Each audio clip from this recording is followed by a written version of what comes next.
California Cowhands. The first cowhands. Cowhands have become American heroes. They are an important part of United States history. There were no cows or horses in the Americas when Christopher Columbus first arrived in 1492.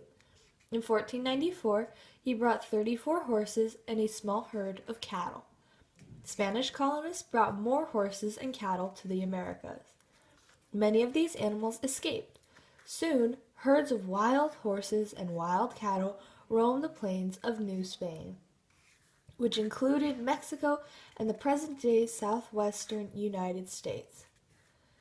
The King of Spain awarded pieces of land to many of the Spanish soldiers who took over the Americas. By the time of the American Revolution, cow ranching in New Spain was more than 200 years old. Did you know that some of the first cowhands were American Indians? They were called vaqueros, from vaca, the Spanish word for cow. The cows roamed the plains. Herds from different ranches would mix together. To keep track of their cattle, the American Indians started marking each cow with the ranch brand, or mark. To bring the cattle in from the plains, the vaqueros held a roundup. At first, they used long poles to herd the cattle. Near the end of the 1500s, some American Indian vaqueros invented a long rope made out of braided leather. At one end was a loop. At first, a vaquero on horseback would use a pole to hold the loop over the head of a steer. Then he pulled the loop tight. By the late 1600s, the vaqueros had learned to throw the rope and loop by hand.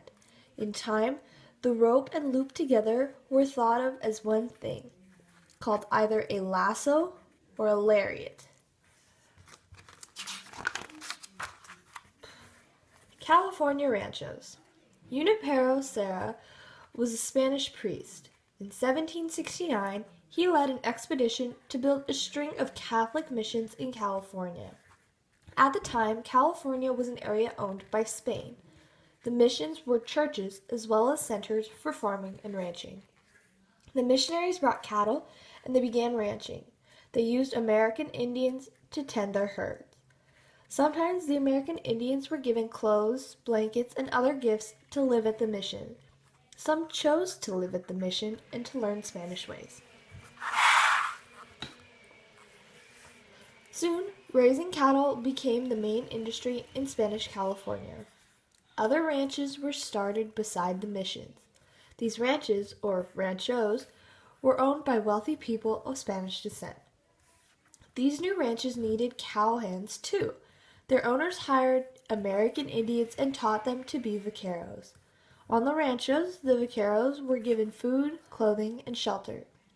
This made sure that the American Indians, who had very little money, wouldn't leave their jobs. In 1821, Mexico became independent from Spain.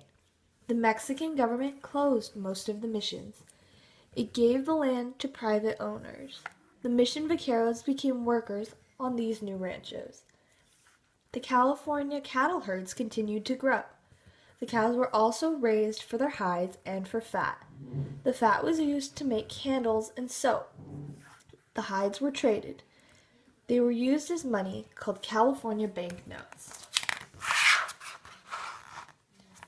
The life of the vaquero. The vaquero of California was the best at everything to do with raising cattle. He could rope and brand a cow. He could make his own lariat and saddle.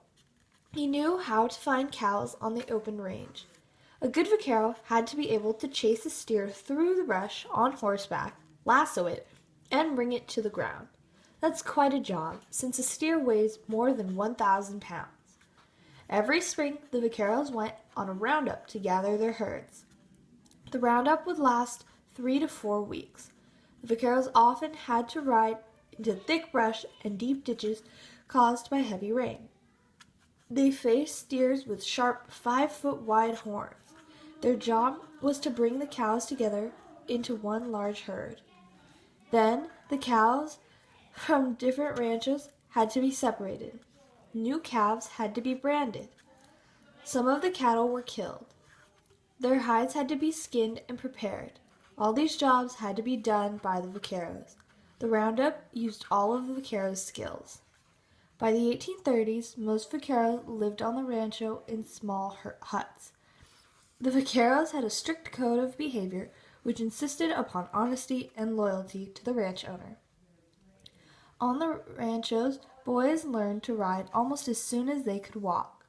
They played with ropes. They practiced throwing their lariats on fence posts. A young boy who was learning these skills was called a vaquerito, a little vaquero. Horse, lariat, and saddle. A vaquero depended on three things: his horse, his lariat, and his saddle. A good horse would be able to guess which way a cow was going to run. It would be able to stop instantly when necessary. The vaqueros of Mexico and California were the first ones to break or tame wild horses, called broncos. The vaqueros would catch broncos at least 3 years old. They tamed the horses to accept the rider. Another important item to a vaquero was his lariat. Vaqueros braided together long strips of leather to form a 60-foot rope. These ropes were used for bridles, the horse's headgear, and reins, the straps used to control the horse. The vaqueros also treasured their saddles. The first vaqueros tied blankets on their horses or rode bareback. But by the 1800s in California, saddle making had become an art. As time went on, saddle making became the only job of some vaqueros. The vaqueros made many changes to the Spanish saddle. One of the most important changes was the invention of the saddle horn. It is the large knob that sticks up on the saddle in front of the rider. Each vaquero used the horn to tie down his lariat after roping a cow.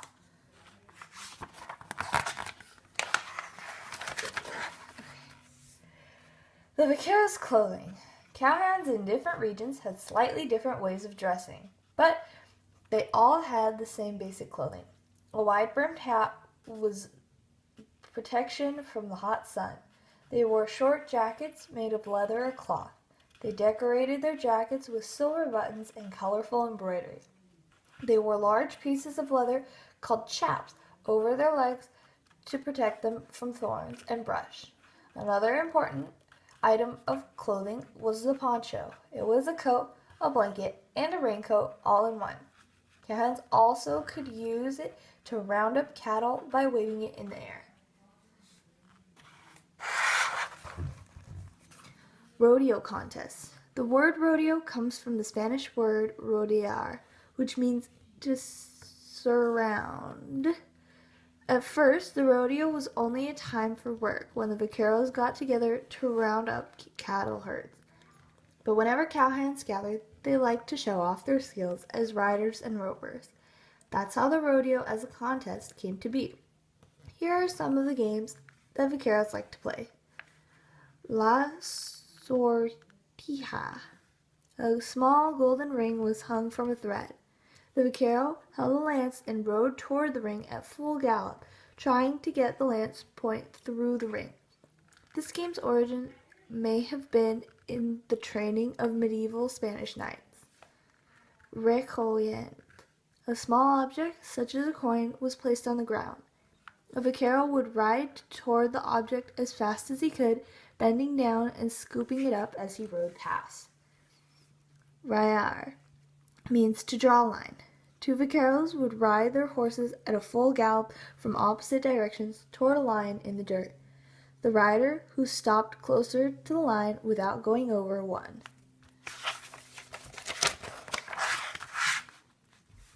Learning from the vaquero. In the 1840s, two things changed the vaquero's way of life. In 1847, the United States and Mexico went to war. As a result of that war, California became part of the United States. Then, in 1848, gold was discovered in Northern California. The gold rush brought thousands of people to California. Gradually, the newcomers changed life in California. Farming became more important than cattle ranching.